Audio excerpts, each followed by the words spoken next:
The Arizona sun blazed mercilessly overhead as Elena stumbled along the rocky trail, each step sending sharp pain through her bare, bloodied feet. The cotton dress that had once been white now hung in dusty tatters, and her lips were cracked from days without proper water. She hadn't spoken in 3 years, not since the night she'd watched her family's homestead burn, not since the trauma had stolen her voice, along with everything else she'd held dear. Behind her, somewhere in the shimmering heat, lay the mining town of Copper Ridge, where she'd worked as a seamstress until the mine owner's son had decided her silence made her an easy target. She'd fled in the night with nothing but the clothes on her back, choosing the uncertain dangers of the desert over the certainty of what awaited her if she stayed. The trail stretched endlessly ahead, bordered by mesquite and prickly pear cactus. Elena's vision blurred as dehydration took its toll. She paused, swaying slightly, and pressed a trembling hand to a boulder for support. In the distance, dust clouds marked the approach of a rider. Fear shot through her exhausted body. Out here, a lone woman was prey to any manner of men, outlaws, drifters, or worse. She looked frantically for somewhere to hide, but the sparse vegetation offered little cover. The hoofbeats grew closer. When the rider came into view, Eleanor's breath caught. The man sat tall in his saddle, his long black hair tied back with a strip of leather. His skin was weathered bronze, and he wore a mixture of traditional Apache clothing and practical frontier gear, buckskin leggings, a cotton shirt, and a hat that had seen better days.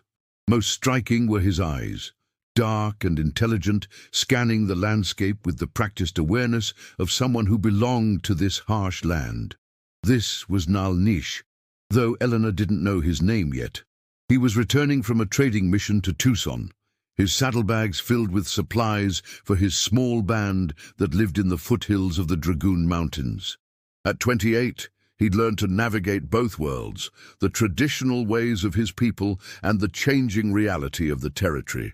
When Nalnish spotted the figure ahead, he slowed his horse. The woman was clearly in distress, her posture speaking of exhaustion and desperation. He'd encountered refugees before, people fleeing various troubles who found themselves lost in the desert. Most were settlers who'd underestimated the unforgiving landscape. As he approached, Elena turned to face him. She expected to see the hardened look of a man sizing up an opportunity, but instead found only concern in his dark eyes. He raised one hand in a gesture of peace and spoke in accented but clear English. "Miss, you're hurt." Elena opened her mouth instinctively, then closed it again, her hand rising unconsciously to her throat. The old shame burned in her chest, the inability to speak, to explain, to ask for help. Nalnish noticed her gesture and the way fear and frustration warred in her blue eyes. He'd seen that look before, in his younger sister, when she'd been too frightened to speak after a cavalry raid on their camp years ago.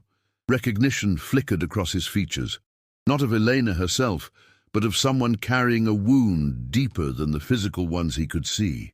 He dismounted slowly, deliberately keeping his movements calm and unthreatening. "It's all right," he said quietly. "I'm not going to hurt you." Eleanor watched as he approached his horse's side and retrieved a water skin. The desert wind picked up, sending dust devils spinning across the trail and stirring the sagebrush.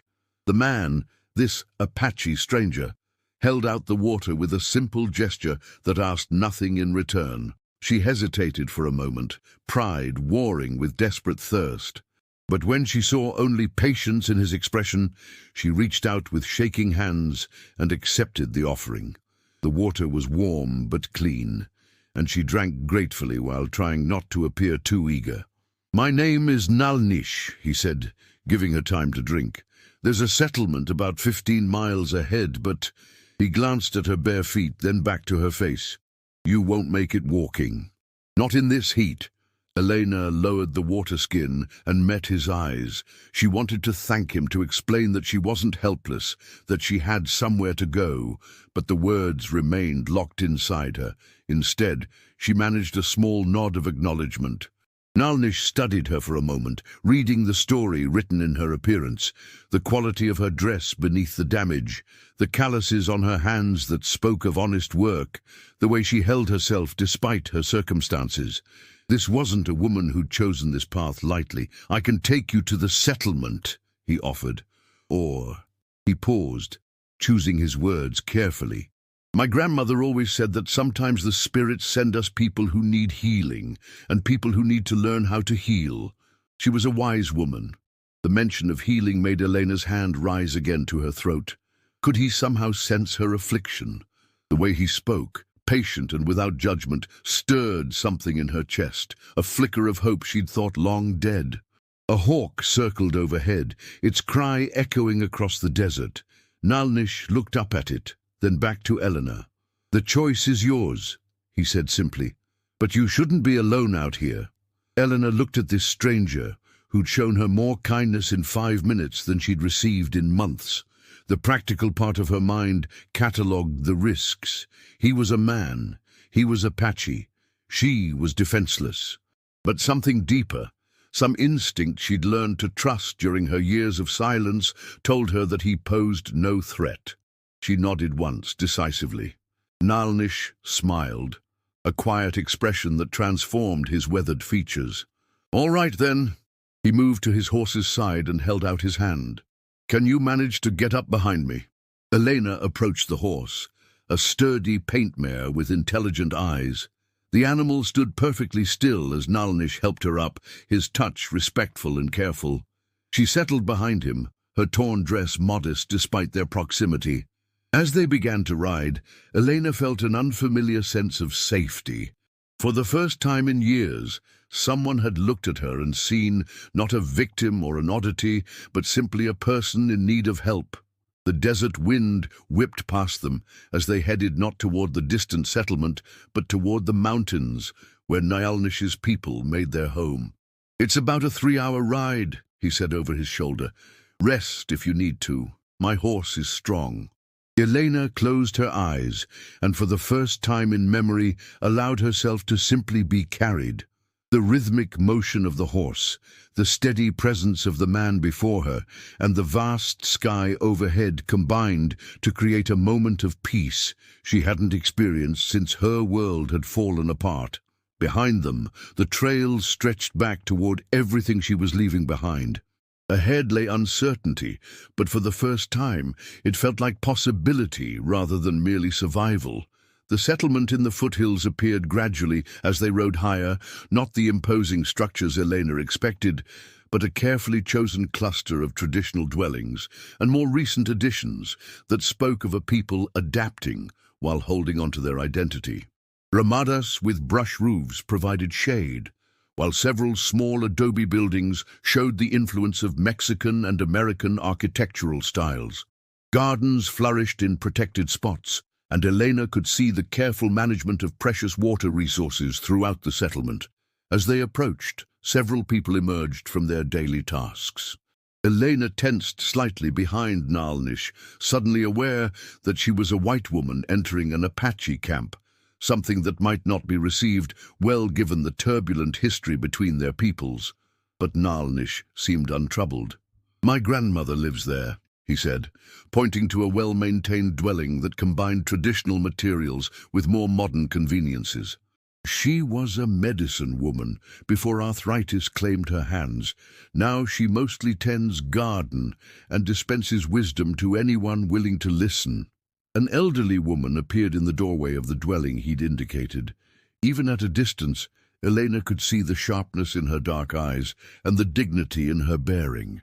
This was clearly someone of importance in the community. "Her name is Bitsui," Nalnish continued as they drew closer.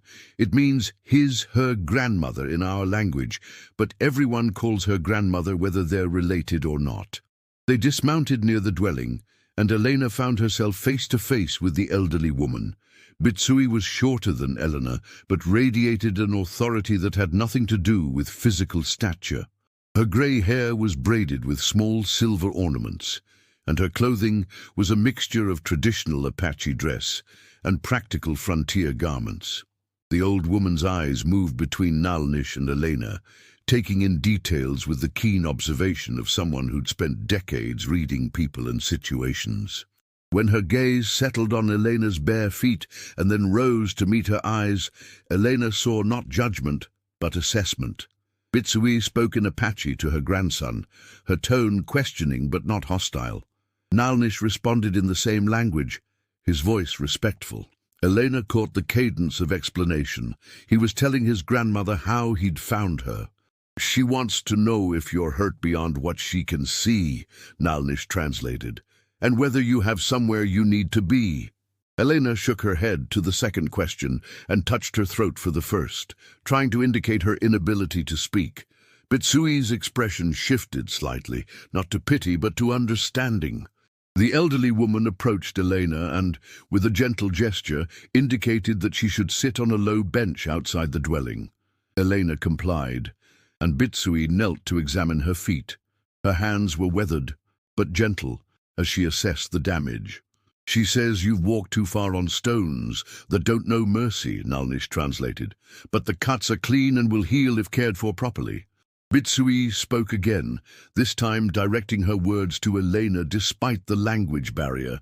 Her tone was warm, almost maternal, and Elena found herself relaxing despite not understanding the words. "She's welcoming you," Nalnish explained. "She says the desert sends us many things, some good, some challenging, but all with purpose. She believes you've been sent to us for a reason." Elena's eyes filled with tears she hadn't expected. The simple acceptance in the old woman's voice, conveyed even through translation, touched something deep in her chest. When had anyone last spoken to her with such warmth? Bitsui rose and moved toward her dwelling, returning with a shallow basin of water, clean cloths, and what appeared to be herbal preparations. She knelt again and began to clean Elena's feet with careful attention. The herbs stung initially, but then provided a cooling relief. As the elderly woman worked, other members of the community went about their business nearby. Elena noticed that while they were curious about her presence, no one stared or made her feel unwelcome. Children played at a respectful distance, and adults nodded politely when their eyes met hers. "The children want to know if you're staying for dinner," Nalnish said with a slight smile, translating a question from a young boy who'd ventured closer. "They're hoping yes, because grandmother always makes extra food when we have guests." Eleanor looked at the boy, perhaps 8 years old, with bright, intelligent eyes, and found herself smiling for the first time in months. She nodded, and the child grinned before running off to share the news. "That's my nephew Joseph," Nalnish explained. "He's been learning English from the school teacher in the valley, so he likes practicing with visitors." As Bitsui finished tending her feet and began wrapping them with soft cloth, Elena felt compelled to try to communicate. She pointed to herself and mouthed the word Elena, hoping they would understand. Nalnish caught the gesture. "Your name is Elena?" She nodded, relieved that the simple communication had worked. "Elena," Bitsui repeated, her pronunciation careful and respectful. Then she pointed to herself and said, "Bitsui." The introduction was formal and dignified, acknowledging Elena as a person worthy of knowing their names. As the afternoon wore on, Elena found herself drawn into the rhythm of the settlement. Bitsui gave her simple tasks that could be done while sitting, shelling beans, sorting herbs, and Elena was grateful for the opportunity to contribute something, however small. Young Joseph appointed himself as her unofficial guide, chattering in a mixture of English and Apache while pointing out various people and places. His easy acceptance of her presence seemed to ease any remaining tension from other community members. "He's telling you about everyone," Nalnish translated during one of Joseph's longer speeches. "He says you have kind eyes, and his grandmother likes you, so you must be a good person." Elena's throat tightened with emotion. Through her inability to speak, she'd grown accustomed to being dismissed or pitied, but here, somehow, her silence wasn't seen as a deficiency, simply as part of who she was. As evening approached, the cooking fires were lit, and the community began gathering for the shared meal. Elena tried to help, but found herself gently redirected to a comfortable seat near Bitsui. It was clear she was being treated as a guest who needed rest and care. The meal was simple but flavorful: venison stew with corn and beans, flat bread, and a beverage made from pine nuts that was both nutritious and surprisingly refreshing. Elena ate carefully, aware that her stomach wasn't accustomed to rich food after days of near starvation. During the meal, Nalnish translated fragments of conversation for her benefit. The discussions ranged from practical matters, water management, upcoming trading expeditions, to more personal news about relatives in other settlements. "They're discussing whether to plant additional corn next season," he explained at one point. "And my aunt is arguing with her husband about their daughter's choice in suitors." The normalcy of it all struck Elena powerfully. These were people living their lives, dealing with the same universal concerns that occupied communities everywhere: family, crops, relationships, the future. The hostile narratives she'd grown up hearing about savage Indians seemed not just wrong, but absurdly disconnected from this reality. As the evening deepened and conversations grew quieter, Bitsui approached Eleanor with a folded blanket and what appeared to be a simple nightgown made of soft cotton. "She's prepared a place for you to sleep," Nalnish translated. "She says tomorrow will bring its own decisions, but tonight you should rest without worry." Elena accepted the bedding with a grateful nod. When she tried to bow or show some formal gesture of thanks, Bitsui gently touched her shoulder and shook her head, saying something in Apache. "She says family doesn't thank family for basic kindness," Nalnish explained. "She's claiming you as kin, at least for now." As Elena settled into the small space that had been prepared for her, a corner of Bitsui's dwelling furnished with soft rugs and positioned to provide both privacy and safety, she felt something she hadn't experienced in years: the sensation of being cared for, without condition or expectation. Outside, she could hear the quiet sounds of the settlement settling down for the night. Somewhere, a woman was singing a lullaby to a child. The fire crackled softly as it burned down to embers. For the first time since her world had collapsed, Eleanor felt the possibility of peace, not just safety, but actual peace, the kind that comes from being accepted as you are, wounds and all. She closed her eyes and let sleep take her, surrounded by the gentle sounds of a community that had welcomed her home. Elena woke to the sound of activity outside, not the harsh noise of a mining town coming to life, but the purposeful sounds of people beginning their day with intention and care. Sunlight filtered through the dwelling's windows, and she could smell wood smoke mixed with the aroma of cooking food. She'd slept better than she had in months, and for a moment couldn't remember where she was. Then the events of the previous day came back, and with them a flutter of uncertainty. In the crisis of yesterday, accepting help had been simple. Now, in the clear light of morning, she had to confront what came next. Bitsui appeared with a basin of warm water and clean clothes, a simple skirt and blouse that, while clearly worn, were well mended and clean. The elderly woman's morning greeting was warm, and she gestured toward the clothes with an encouraging smile. When Elena emerged from the dwelling, properly dressed, and with her feet protected by soft moccasins that Bitsui had provided, she found Nalnish tending to his horse near a small corral. He looked up as she approached, and his expression showed approval for her improved appearance. "My grandmother has strong opinions about hospitality," he said with a slight smile. "She's determined that you should look like someone who belongs here, at least until you decide what you want to do."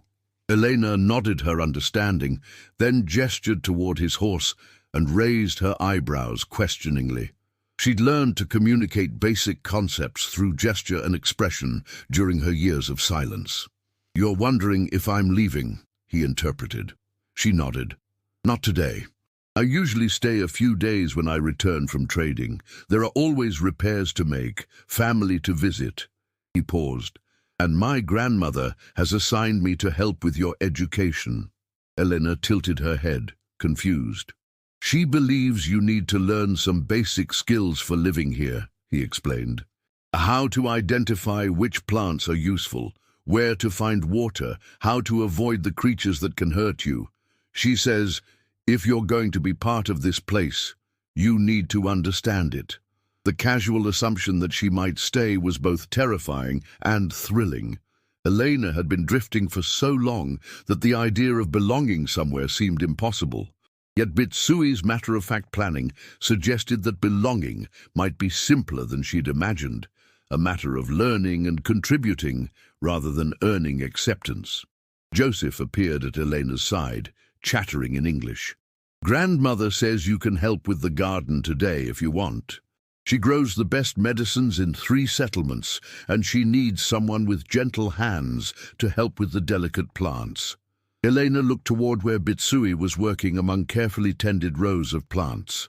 The elderly woman's hands moved with practiced efficiency despite her arthritis, and Elena could see the love and knowledge in her care for each plant. She says plants don't need words, Joseph continued, translating something Bitsui had called out. They need attention and respect and gentle care. She thinks you understand that. The insight was surprisingly accurate. During her silent years, Elena had found solace in the garden behind the seamstress shop, tending vegetables and flowers that responded to care regardless of her inability to speak. Plants didn't judge or pity or grow uncomfortable with silence. She spent the morning working alongside Bitsui, learning to identify different herbs and understanding their uses through demonstration and gesture. The elderly woman was a patient teacher, showing Elena how to harvest leaves without damaging the plant, how to tell when roots were ready for digging, and how to prepare basic remedies. During this work, Elena began to relax in a way she hadn't in years. There was something deeply satisfying about the purposeful activity, the obvious value of what she was learning, and the quiet companionship of working alongside someone who expected nothing from her but attention and care. Nalnish appeared periodically throughout the morning, sometimes helping with heavier tasks, sometimes simply checking on their progress. Elena noticed that his interactions with his grandmother were marked by deep respect and genuine affection. When Bitsui made a joke in Apache that had Joseph giggling, Nalnish translated for Elena's benefit. She says, you have the hands of someone who understands growing things, but the posture of someone who's forgotten how to rest. She's prescribing daily garden work and afternoon naps until you remember. Elena found herself smiling, actually smiling, at the old woman's frank assessment. There was something liberating about being seen so clearly and accepted so completely. As they worked, other community members stopped by to check on the garden or to consult with Bitsui about various ailments. Elena observed that the elderly woman was clearly respected as a healer and advisor, and that people brought their concerns to her with complete trust. "Grandmother," said a young woman who approached carrying a fussy baby, "Maria's teeth are hurting her and she won't sleep. Do you have something that might help?" Bitsui examined the baby gently, then moved to a specific section of her garden. She harvested some leaves, speaking softly to Elena as she worked. Joseph translated, "She says willow bark tea is good for pain, but too strong for babies. These leaves are gentler. They make a tea that soothes without harm. She wants you to watch how she prepares it." Elena observed carefully as Bitsui prepared the remedy, noting the proportions and technique. When the young mother left with the tea and grateful thanks, Elena felt a sense of pride in having contributed, however minimally, to helping ease a child's pain. The afternoon brought a different kind of lesson. Nalnish took Elena on a walk through the surrounding area, teaching her to identify edible plants, sources of water, and potential dangers. His teaching style was different from his grandmother's, more systematic and practical, focused on survival skills. "This is devil's claw," he said, pointing to a plant with distinctive hooked seed pods. "The young roots are good food, and the pods can be used for basketry, but you have to know how to harvest it safely." Elena watched intently as he demonstrated the proper technique, then tried it herself under his careful supervision. When she succeeded in harvesting a root without being caught by the plant's defensive hooks, he nodded approvingly. "You learn quickly," he observed. "Have you spent time in wild places before?" Elena shook her head, then hesitated. She made a gesture toward herself and then toward cultivated plants, trying to indicate her experience with gardens. "Ah, you've worked with plants, but not wild ones," he interpreted. "That's good foundation. The principles are similar. You just have to be more careful about what might hurt you." As they continued their walk, Elena found herself paying attention not just to Nalnish's instruction, but to him as a person. He moved through the landscape with complete confidence, reading signs that were invisible to her, tracks, wind patterns, the behavior of birds that indicated water or weather changes. Yet he was patient with her ignorance, taking time to explain things that must have seemed obvious to him. "Why are you teaching me this?" she finally managed to ask through gesture, pointing to the instruction, then to herself, then raising her hands in question. Nalnish paused and considered her question seriously. "My grandmother believes that people arrive in our lives for reasons we don't always understand immediately. She says you're here to learn something, or to teach something, or both." He looked at her directly. "I've learned to trust her wisdom about such things." Eleanor felt a warmth spread through her chest at his words. Not pity, not charity, but purpose, the suggestion that her presence might have value beyond simply being someone in need of help. "Besides," he added with a slight smile, "anyone who chooses to walk across the desert alone rather than accept a situation that harms them has the kind of strength we respect. You just need to learn how to use that strength in new ways." As they walked back toward the settlement, Elena realized that something fundamental had shifted in how she saw herself. For years, her silence had felt like a disability, a mark of damage that set her apart from normal human interaction. But here, surrounded by people who communicated as much through action and presence as through words, her silence felt less like a limitation and more like simply another way of being. That evening, as the community gathered for the shared meal, Elena found herself participating more actively. When Joseph asked her questions, she answered through gesture and expression, and he translated for others with the unself-conscious ease of a child. When Bitsui needed help serving, Elena rose naturally to assist. "You're looking more rested," Nalnish observed as they sat near the fire after the meal. Around them, conversations continued in the mixture of Apache and English that seemed natural to this community. Elena nodded, then touched her chest and made a gesture of opening, trying to indicate that something inside her felt less tight, less closed. "You feel more like yourself," he interpreted. She considered this, then nodded again.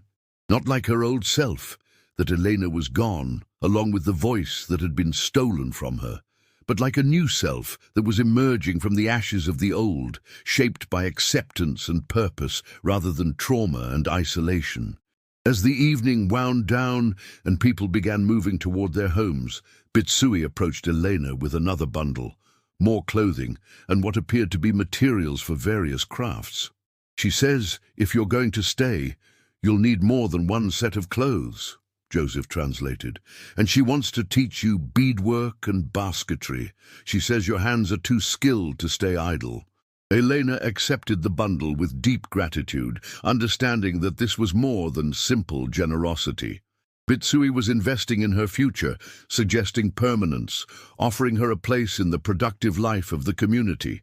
That night, as she settled into her sleeping space with familiar comfort rather than desperate gratitude, Elena allowed herself to imagine a future she'd never dared to dream. Not the life she'd lost, but a new life built on different foundations: acceptance, purpose, belonging. For the first time in years, tomorrow felt like a promise rather than merely another day to survive. 3 months had passed since Elena's arrival, and the settlement in the foothills had become more than refuge. It had become home. Her hands once soft from seamstress work, had developed the calluses of someone who knew how to coax medicine from the earth and weave beauty from native grasses. Her skin had bronzed under the desert sun, and her eyes held a peace that hadn't been there when Nalnish first found her on the trail. More importantly, Eleanor had found ways to communicate that went far beyond words. She could discuss complex plant preparations with Bitsui through gesture and demonstration. She could help resolve disputes between children using facial expressions and body language that somehow conveyed fairness and understanding. Her silence, rather than being a barrier, had become a kind of eloquence. But it was her growing relationship with Nalnish that truly marked how much she'd changed. What had begun as gratitude and mutual respect had deepened into something neither of them had expected. Nalnish found himself seeking Elena's company not out of duty or kindness, but because her presence brought him a peace he'd never known. Elena discovered that Nalnish's quiet strength and genuine respect for her as she was had awakened feelings she'd thought lost forever. They worked together naturally. He would bring her plants from his travels that she couldn't find locally, while she prepared medicines and food that made his journeys more comfortable. Their communication had evolved into something almost telepathic, built on shared experience and deep attention to each other's expressions and needs.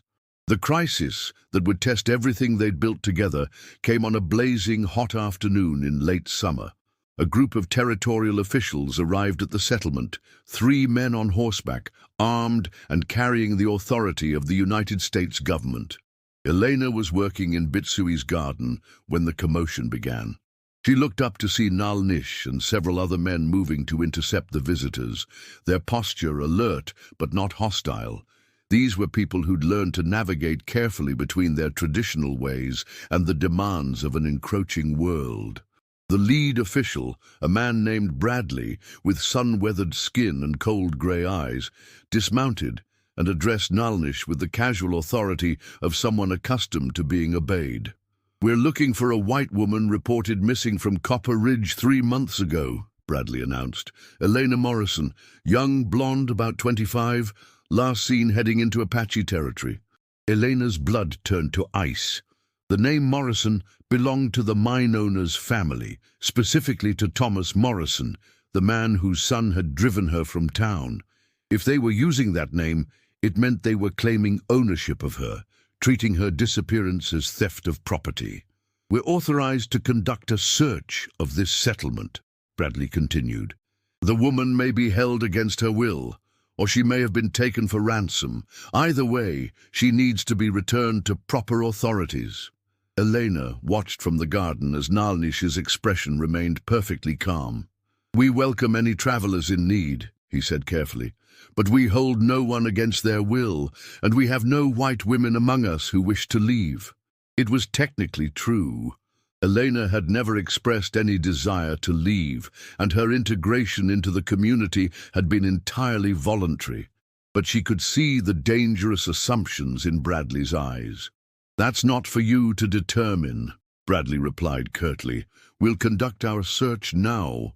The situation was escalating toward a confrontation that could destroy everything Eleanor had found here.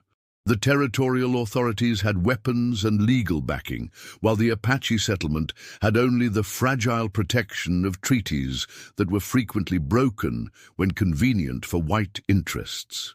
Elena made her decision. She rose from the garden and walked steadily toward the group of men, her chin high and her movements deliberate. Every eye turned to her as she approached, and she could feel the weight of the moment settling on her shoulders. Bradley's eyes widened slightly as he took in her appearance, the Apache-style clothing, the bronzed skin, the confident bearing that was so different from the desperate woman who'd fled Copper Ridge months ago. "Eleanor Morrison," he said with satisfaction, "you're coming with us. Your family has been worried sick." Elena shook her head firmly and moved to stand beside Nalnish. The gesture was small but unmistakable. She was choosing her place, declaring her allegiance. "Now see here," Bradley began, his voice hardening. "You're a white woman, and you belong with your own people. Whatever these Indians have told you—" Eleanor raised her hand, stopping him mid-sentence. The authority in the gesture surprised everyone, including herself. Then, for the first time in over 3 years, she opened her mouth and spoke. "My name," she said, her voice rusty from disuse but clear and strong, "is Eleanor, not Morrison, and these are my people." The words hung in the desert air like a physical force. Pitsui, who had approached during the confrontation, smiled with deep satisfaction. Joseph, watching from nearby, grinned widely. Nalnish's expression showed a mixture of pride, surprise, and something deeper, a recognition that Elena had found not just her voice, but herself. Bradley, however, was not impressed.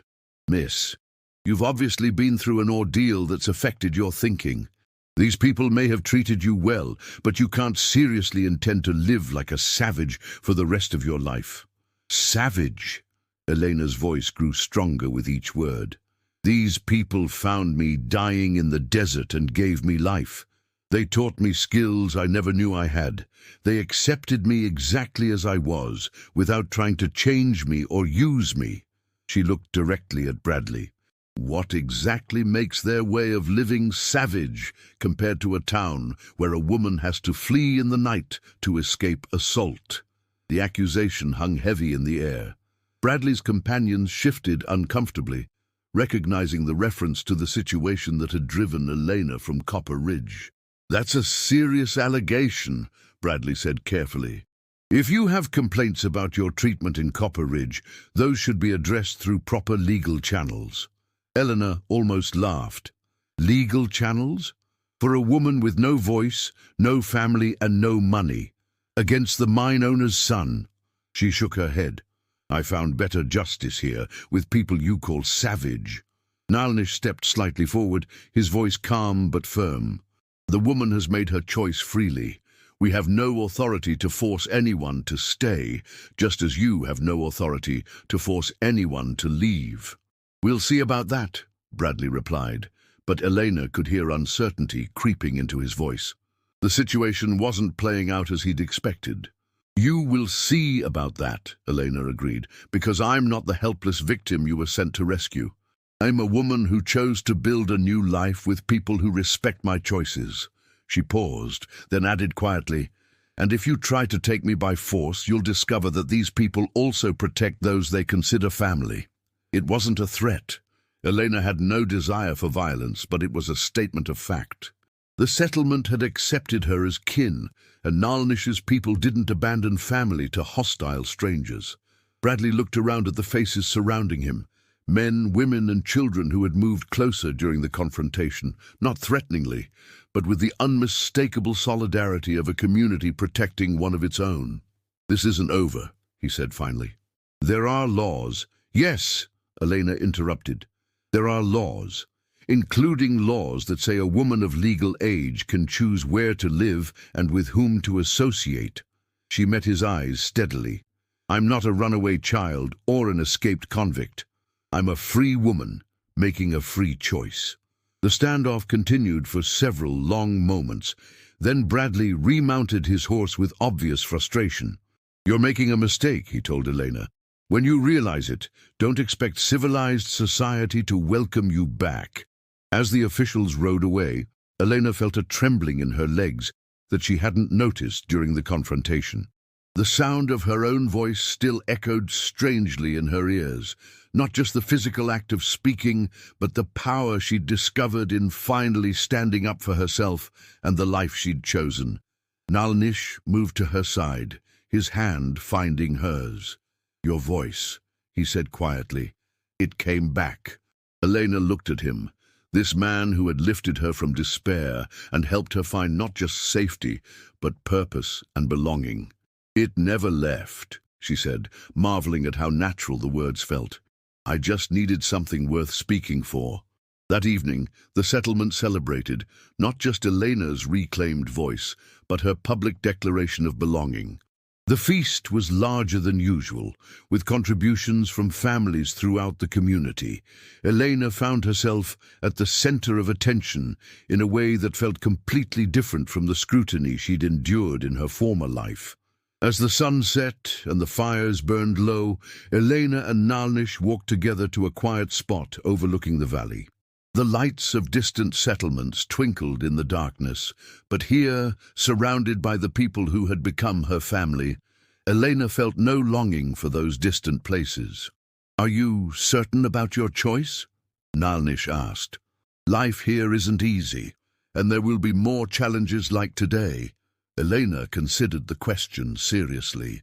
3 months ago I was dying on a trail, with no shoes and no voice. Tonight I have both, and I have a home." She turned to face him fully. "But mostly I have you. All of you." Nalnish smiled, the expression transforming his face in the firelight. "My grandmother says you were sent to us to learn how to heal, but I think you were sent to teach us something too." "What's that?" "That strength isn't about never being broken," he said quietly. "It's about choosing how to rebuild yourself when you are." Eleanor felt tears on her cheeks, but for the first time in years, they were tears of joy rather than grief. She had found her voice, but more than that, she had found herself. Not the woman she'd been before trauma changed everything, but the woman she'd chosen to become through healing and acceptance and love.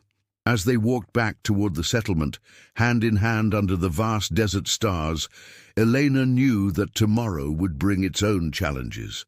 There would be more confrontations with the outside world, more tests of the life she'd chosen. But tonight, surrounded by the gentle sounds of her chosen family settling down for the night, she was exactly where she belonged. Her voice had returned, but it had returned changed. Stronger, clearer, and absolutely certain of what mattered most. She was no longer the voiceless woman who had stumbled down a desert trail. She was Elena, member of a community that had seen her worth when she couldn't see it herself, and she would use her voice to protect the home that had given her everything. In the distance, coyotes called to each other across the desert, their voices carrying messages of territory and belonging. Elena smiled, understanding that she too had found her territory, her pack, her place in the vast and beautiful wilderness of human connection. She was home.